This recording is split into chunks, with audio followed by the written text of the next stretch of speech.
The bracket is, it's actually not updated right now, but I can just tell you who's in it.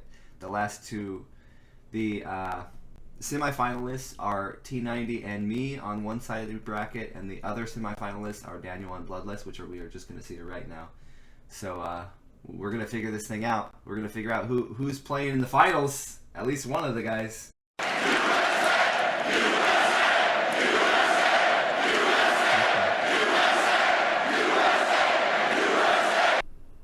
Alright, so let's go into... Let me pull up the Civ draft and stuff for you guys.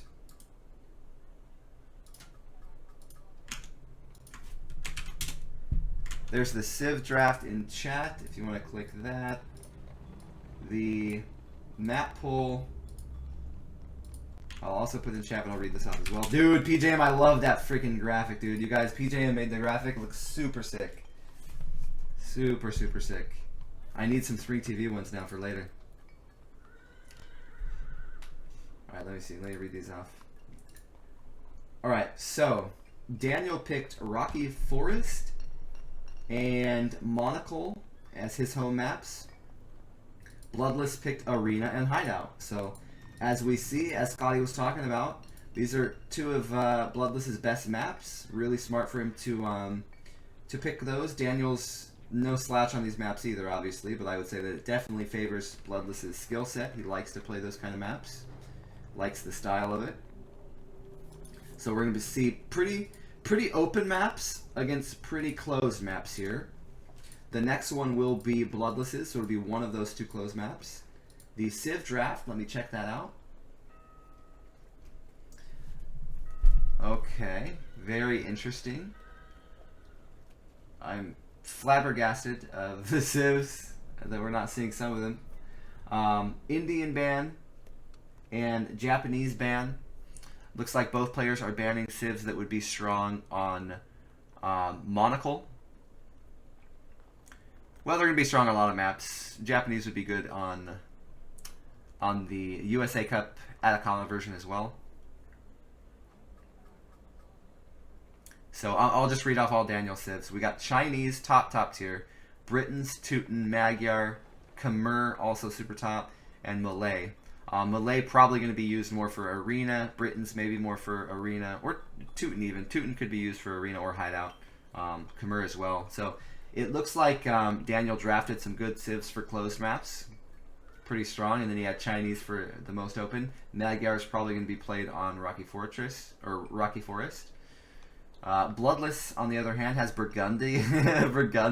Could we see some new Burgundian strats here from Bludlass? That'd be fantastic.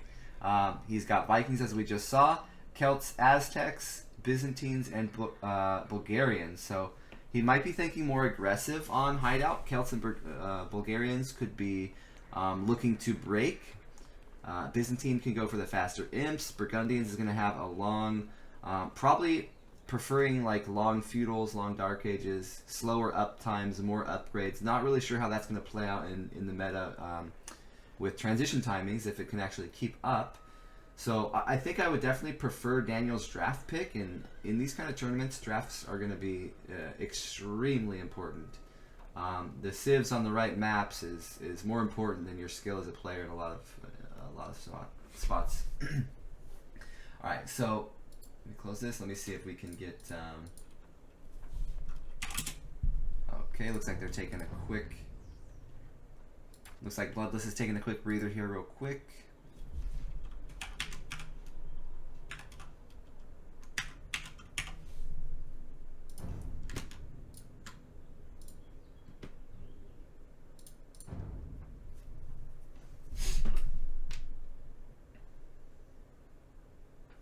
Oh, you know what I should do?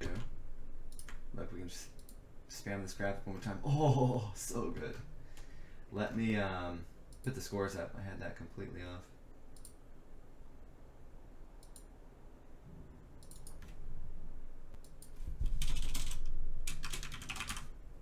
Should have had this part done before we started.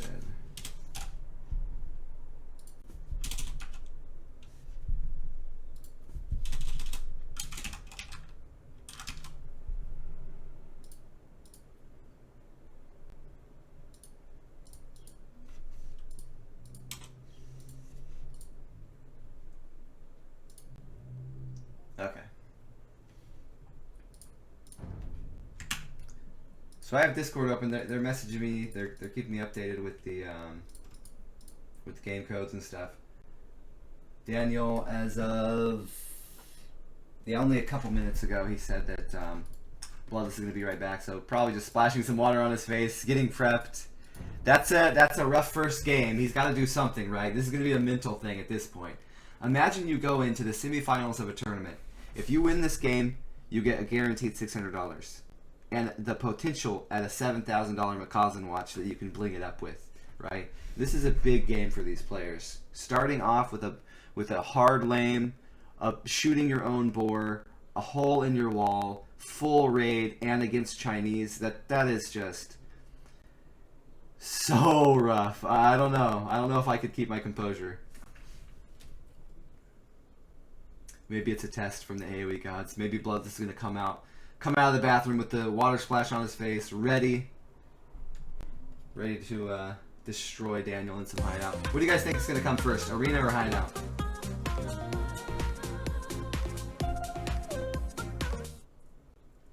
I think we see hideout first. You think arena? I think arena's probably his better map, which is why I was thinking maybe he'd save it for like when he really, really needs it. But if he wants to get on like a win streak, get the loss off his back, then I could see arena. Yeah, you might be right there. You might be right there.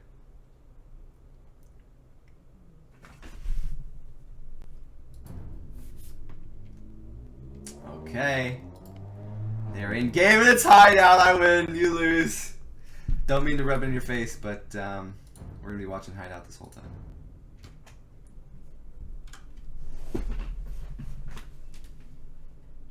USA!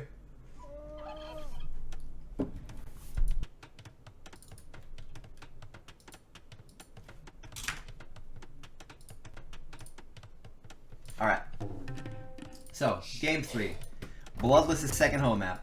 It's arena. We got Burgundians. Yes! He's going to pull out some crazy stuff here. Burgundians got a nice buff this patch. And we did switch patch halfway through the tournament. I know that 290, he's used to more of a professional level tournament. You don't really want to change patches in those because players do a lot of offline practice. They know these civs exactly how they work. They create different build orders specifically for tournament maps, specifically with certain civs, specifically with certain things. So a lot of specifics, right? Like you definitely don't want to be switching that up. But we voted as a group, decided to switch it up. Thank you so much for these follows coming in. We decided as a group that we would change it. I think that there was a lot of good things that happened in this last patch. It seems like the devs actually did fix some stuff. They fixed some shift queuing on wood lines. Your villagers don't go idle, apparently. I haven't noticed them going idle as much, so just that alone makes me want to do it. They also added some nice buffs to Burgundians. Unfortunately, they nerfed Incan. I don't really understand the nerf. Definitely, I would be on the complainer side of that. But anyways, I digress. Let's go into... So, let's see what the other set is. Malay. Ah, okay. You know, I really like Daniel's Civ draft. I have to say, I think that he really thought out the Civ draft a lot more than Bludlass. He had a top tier Civ on every single map. Teuton on Hideout, Malay on Arena, China for Arabia. He's got some other really strong Civs for the other maps. So maybe a bit more Civ prep. I don't know, maybe Bludlass was practicing playing the maps. But in these kind of tournaments where you've got there's only a few civs for each map that are really viable at the tippy top, at the top level of gameplay. Everybody knows the builds you're doing. Everybody knows what's going to happen. Like, not a lot of stuff is surprising players. It's like execution and who has the best stuff going. Okay, I like that he's still using that mechanic. He's not... Oh, never mind. That's Daniel. Okay, never mind. I was going to say... Yeah, alright. Well, we'll see. Maybe Bludlass will use it too. So he shot his... Bludlass shot his board dead in game 1.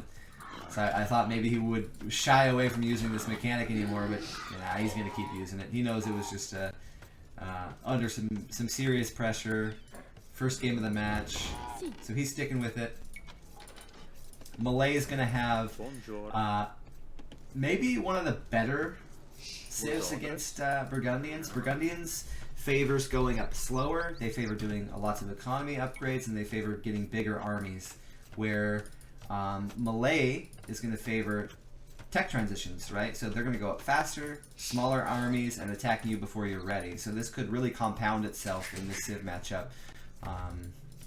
If Malay is super sharp on its timings, could just catch Burgundians before they're ready to go.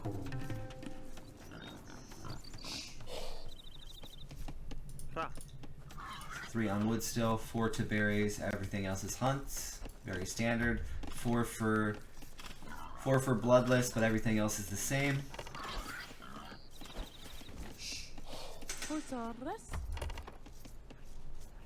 Farm's coming out pretty early for Bludlass. Pretty much right away. How many villas has he got here? 8. I like the efficiency. This is pretty nice. Got a lot more hunt down for Daniel, so he needs more eating hunt right now. Not so much onto the farms quite yet. Can you guys hear the clicking on my mouse when I click? I know the mic is pretty close to the mouse.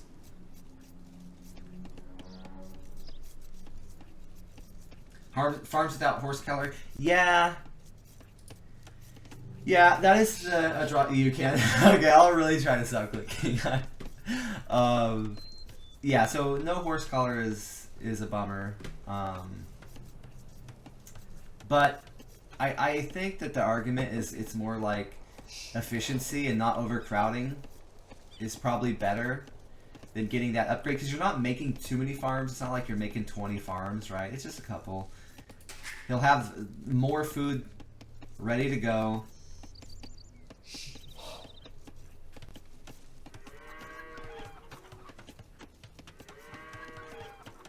Does it really? Yeah, I might have to check on that. I need something for when I yell too, because the mic like tops out. 5 to wood now. Alright, let's pay very close attention to their... Oh, are we gonna see... Wait, are we gonna see... This is a bit different than I thought. Okay. So Malay's actually gonna go up. They can do this, right? They can go up. So it's either you FC and you try to get castle faster, drop TCs, so that you can make your vills. This is a little bit different route. This is like maybe what Burgundians could have potentially tried to do. Well, I actually wasn't following the upgrades, but basically you go up with Malay faster. 22 pop up was his number, and then you go up faster because Malay's tech is much quicker. You save about 2 vills of time. So you can load it on the front end or the back end. So you can either make 2 extra vills and then click up and you go up at the same time with a better economy, or you can try Daniel's way where you go up a little faster with lower vills and then you go into your eco ups right away. So he's got that extra food on these farms, so it's a bit of a trade-off, right? But he's had less villagers working.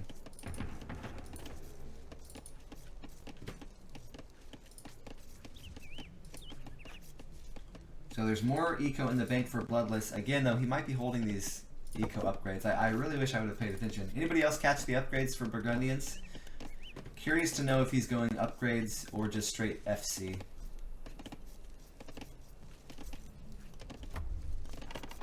He's got a lot of bank, so I wouldn't be surprised if it's FC. Now I'm thinking he might even have done the farm upgrade before dropping these.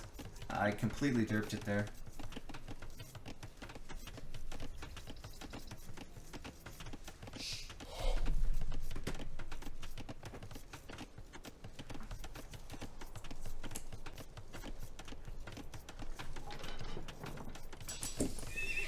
Two buildings up, 12 minutes. Yeah, so those upgrades, I'm almost certain didn't come in. Yeti, what up? We're on game 3 right now. I want to see when these upgrades come in. So he's actually going to play the style that that Daniel played last game for Hideout. As I was saying, Bludlass, it's not like Bludlass doesn't know the openings and stuff for Hideout. He's trying something different there with the range from Kelt, trying to catch Daniel off guard. So he's going to go the more standardized route. Look, so it is secondary upgrade. So I think he actually did get those 2 upgrades first, and he got the farms. So we were complaining that he didn't have this upgrade, but we were all forgetting, we were ignorant, that this guy is Burgundians, man. Burgundians don't care what civ you're in.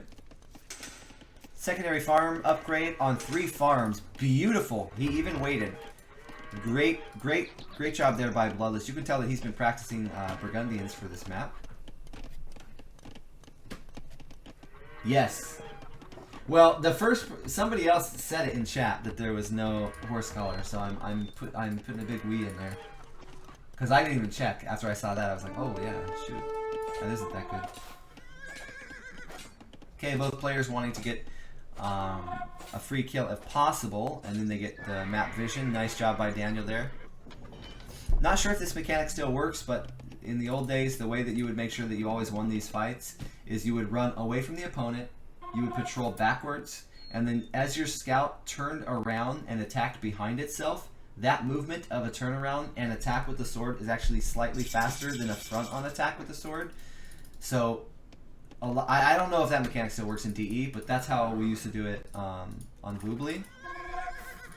I haven't really... Usually I just run, but you can definitely play around with that. You should be able to get consistent scout wins if you're doing it right.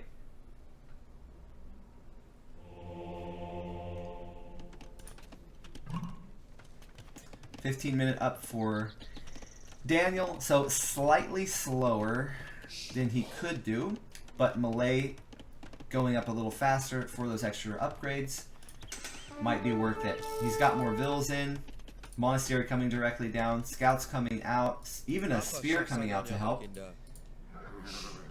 Light cav out for Bludlass, so he went directly into the upgrade.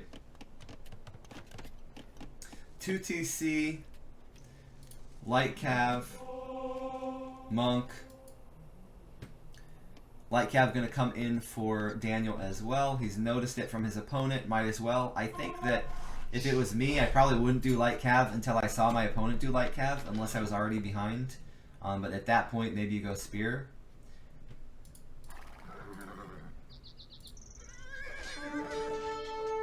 Okay. Daniel's trying to look for as much free damage as he can. Anytime he's got 2 scouts, he can go in, fight, get damage, soften the scout up, and then run. I really like this. Daniel's got himself 5 more villagers now. He's getting that secondary wood upgrade. Yeah, Malay's going light cav right now. I know, a bit weird, but it is arena, right? And I think that on arena, and it seems like hideout as well, it just seems like dropping the stable and getting the scouts out first is really your best bet because, well, maybe I'm just comfortable on it. The range meta, I've tried range meta quite a few times, and it just seems like you lack the mobility, you're spending gold, you're not making as many farms.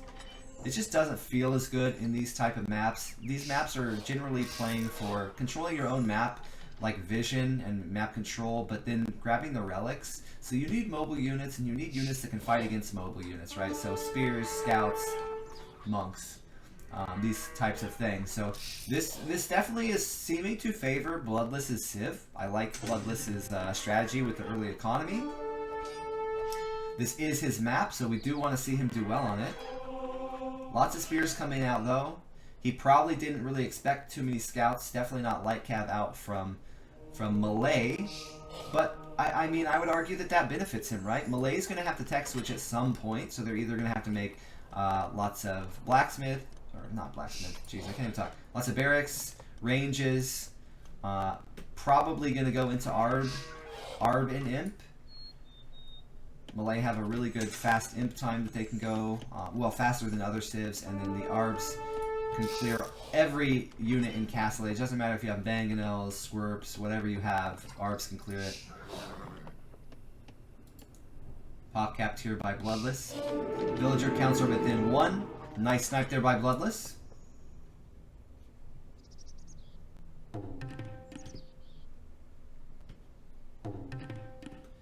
Yep. The other thing too is he's going to get at least 2 more vills as he goes up to Imp. So as soon as they both click Imp, he's going to get 2 extra vills out of that. So Malay does have more vills, but again, it's Burgundians, right? Burgundians have had these upgrades on their economy for way longer, and now he's on 3 TC. So the production is actually favoring... Nah, it's the same. So we'll be going at the same route. Same rate, rather. Bloodlass staying inside with his monks, not really venturing out too much. He does have 2 relics, so he's about even, right? He doesn't need any extra relics. It's nice to have 1 more than your opponent, but it's not a total need. So if you feel like you're weak here, maybe just save the monks and the stuff for later. The addition of the spears cost Daniel more, but it definitely helped him get position on these relics. Gonna lose 2. Nice job here by Bludlass. Good snipe. This will be a great time to go check that relic. Good job here. Smart play by Bludlass. He's actually going to try and move out. Imagine this. If he can convert 3 spears, then he actually has the better army at this point, now that the monks are gone for Daniel.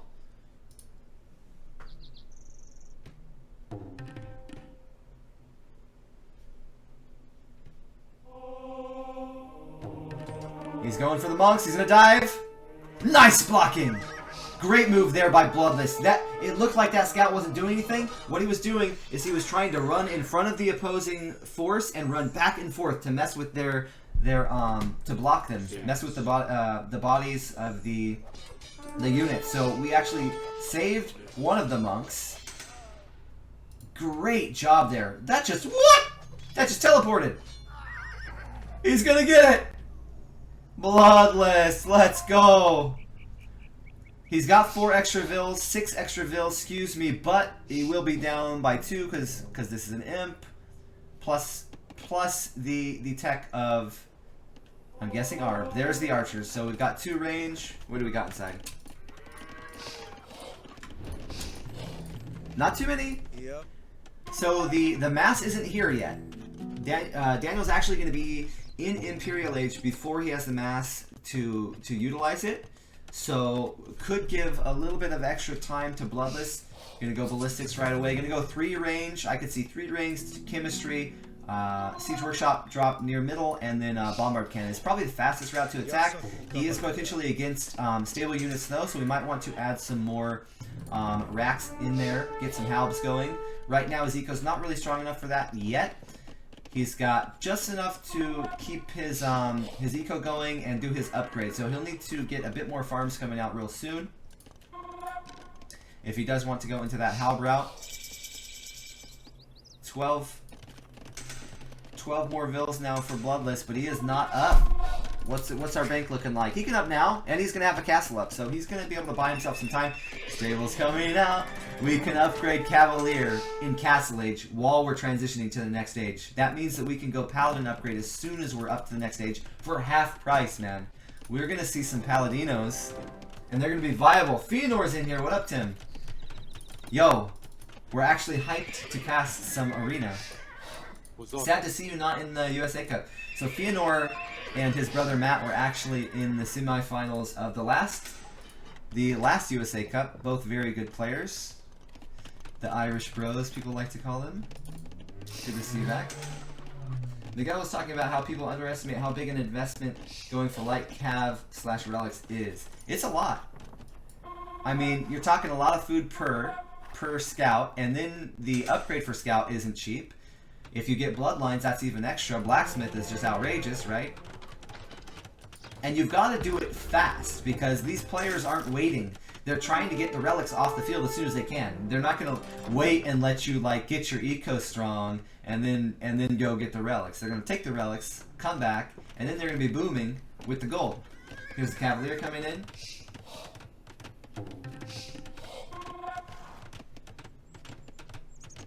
I love that we're going to see a Paladin upgrade as soon as we hit the next stage. He's already got enough for the upgrade, so we're going to have 8 to 12 Paladin by like 30. Where is it? Center Mask Siege Workshop. Okay, things are lining up here. Light Cav going to try, very, very smart. He's going to try and get into the reinforcement rally path of the Arbs. Light Cav could never kill Arbs in a mass, right? So what's the only useful way to use them now? To scout the numbers, 1, so we pop in and out, check the numbers, but 2, we can go to the rally point here, and we can try and pick off 1 or 2 at a time. So really good location for his Light Cavs to be. Smart player here, knowing where he's at in the game. Cavalier moving out around the map as well. He's trying to get some vision here on the east. Thank you so much for the follow. Don't forget to run down the street screaming SpringTV needs more subs after the match. That is that's part of what we do here in the community. He's moving back. Daniel's respecting Bludlass right now. He's thinking, wait, I'm against Burgundians. Burgundians has a really big eco-civ, and he's got Paladin, and he probably really wants to pop this army. He's been scouting me multiple times. I don't have halbs. I don't even have my racks up. So it's going to completely stall him out. This is actually fantastic play by Daniel, knowing where he's at in the game, and knowing that the way he throws is by getting popped by the big Paladin, or even the Cavaliers could do it, not even needing Paladin. So he's going to back up, play a little bit safer. He walked up, he got the infrastructure he needed forward, right, in the siege, so he can make bombard cannons out of here at will. But now he's going to move his army back a little bit, and Bludlass, again, doing a fantastic job of keeping vision. He's knowing what's going on. He's getting counts on that army. He saw, potentially, I don't know exactly how his vision was if he saw the edge there. But the spears have no upgrades whatsoever. This is the time to come and kill this army. Where's his knights? We're going forward. He knows it. He's got Paladin out now. Paladin out, finished upgrading pre-32 minutes in a game. This is God tier. He's got a lot of vision now. And vision is going to scare the less mobile player, right? The mobile player wants vision. He wants to be able to harass and surround. Oh, great job. Even coming from the north as well. I completely missed that. He's coming from 3 locations. Great job trying to get a surround here on these archers. So, mechanics for military, right? The melee unit wants to spread formation, come from every angle, and surround and pinpoint you from every different side, right? The archer wants to ball up and minimize the amount of surround. So they're going to hide in little holes like this. They're going to stay in little clumps, right? Completely different kind of mechanic using this army. They're also easier to protect when they're in a clump, when you have your halbs.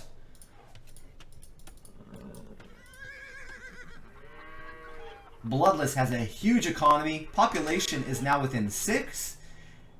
Daniel is down by 30 villagers, and he's only up by about 20 military, and it's Paladin against Arbs. Oh.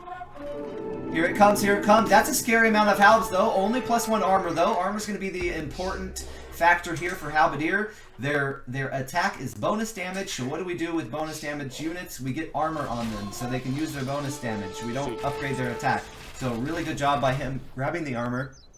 Looks like more armor coming out here for Bludlass. Oh, Bludlass, please. Oh, please, Bludlass. Saint Bludlass. He's getting all of his, he's getting upgrades on melee unit. Please give me the Flemish. Give it to me now. If Bludlass drops 200 pop military with some friggin' trebs, I am going to go streaking through the quad. I don't care if we get in trouble. Give me the Flemish or give me death. Do it! Oh, I'm so hyped for Blood. I actually took my glasses off. Gotta put them back on because now everything's blurry. Let's put them right back on. There we go. I'm getting so hyped. I'm preparing to get up and start running. That's a lot of halbs though. That's really scary. How is this going to play out? Oh my god, I think we're going to see 200 military population just clear. Absolutely clear Daniel. I have found that 7 TCs is, yeah, they're even coming forward. Do it. Do it! Ah! Bludlass is a god. Game 3. Everything's on the line. What do? You Flemish rush. Viva la revolution! I can't do it. I'm too excited to even talk right now. I can't. Here we go. Trebs. Okay, wait. Really important though. 1, 2, 3, 4, 5, 6, 7. Bludlass knows 7 villagers is going to replace your economy super fast.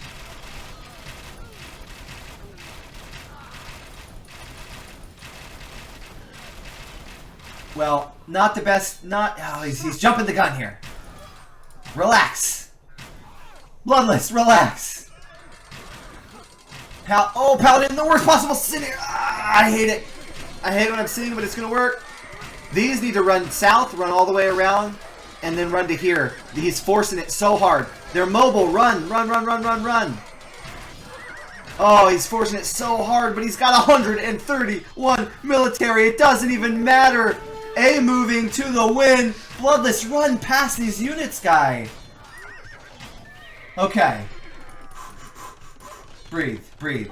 We've only got 24 villagers, though, so we have to protect our siege from Bludlass. He's got 3 siege weapons out, more coming out on the field, and now he's the one with the siege workshops, the infrastructure in the center of the map. Very good here. You want your weakest or your slowest units building closest to your enemy, right? So these siege workshops, you want them as far up as you can. He did as close as he could with the map control he had at the time. Gonna have to he is gonna lose one bombard cannon and reposition the Treb, but that's gonna be going to the castle right now. 115 military. Bludlass is a god. I can't believe he did this, man.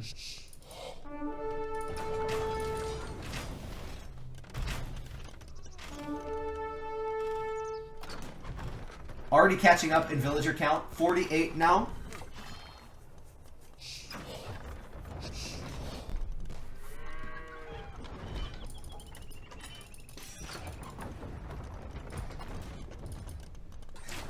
So what do we need? We need like 5 more minutes? No, maybe like 3 to 4 more minutes for Bludlass to get fully back in. He's got 7 producing, so he's getting 14 vills every minute. So it's like, oh, actually he might have more TCs. I see an 8th now. So like every minute he's catching up in a big way here. He might even get more vills than Daniel at some point. Oh, it's open. Okay, so what you do here, if you can manage it, you grab one of your units, you put stand ground, and you walk him into the gate, and you attack the gate, and everything else flows through. You keep one guy in the gate to keep it open. You Hodor him. There's no Hodor. Where's Hodor? I'd much like to speak with him. Oh, Bludlass. This was fantastic, man. Well thought out all the way through, even back to the economy when we were nitpicking about the farms. He was doing it right, and we missaw it. Great job here. Almost back. Fëanor, have you got much play with Burgundians? I think that you would love them, man. What a cool mechanic, right? I really like that they added that into the game. This mechanic and the conic mechanic where the horses die and then the melee unit come off, I'd love to see them add that mechanic to Teutonic Knights. Like, imagine how baller that would be. But yeah, some yes! Bludlass, man. Back from the brink. Back from the absolute brink. Good job, dude. This is what we like to see, man. Players winning their home maps. I told you, man. At this level, it's home maps, it's civs, it's not necessarily the like raw ELO and skill level of the players. Like, you can play around other people's styles and stuff. So great job here by Bludlass, picking a map that maybe Daniel's not quite as familiar with. We could see Daniel's transitions, his build order, everything was on point too. It's not like he's bad at this. Daniel's great at this map, but just trying to play into his skill set a little bit better. Very smart. Map pick, great civ pick here by Bludlass, showcasing the Burgundians, man. The revolution. Nothing but fireworks here. Alright, let's check the stats. Actually, let me fix the score real fast this time before moving out of this slide. 2-1. Anything can happen, guys. Absolutely anything. We've got 2 more maps to go.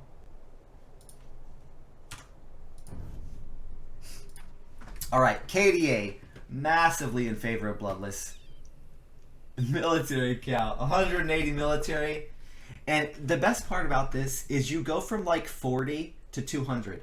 So your opponent is like making his economy as strong as possible while staying equal to your army or slightly ahead or planning for a transition.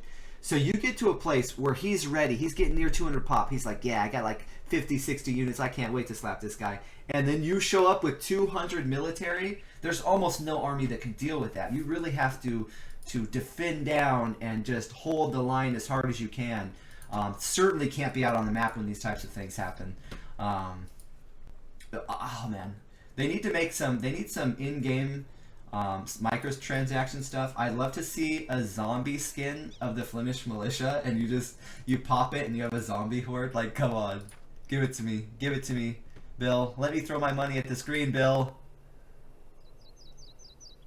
Great eco. Good up timings here. 11, 14, 29. Kind of the same route Daniel had in the previous game. So nice to see Bludlass sharpening that up a bit. And also, he's going up fast, but he's also getting a lot of those big upgrades in. So yeah, great play here.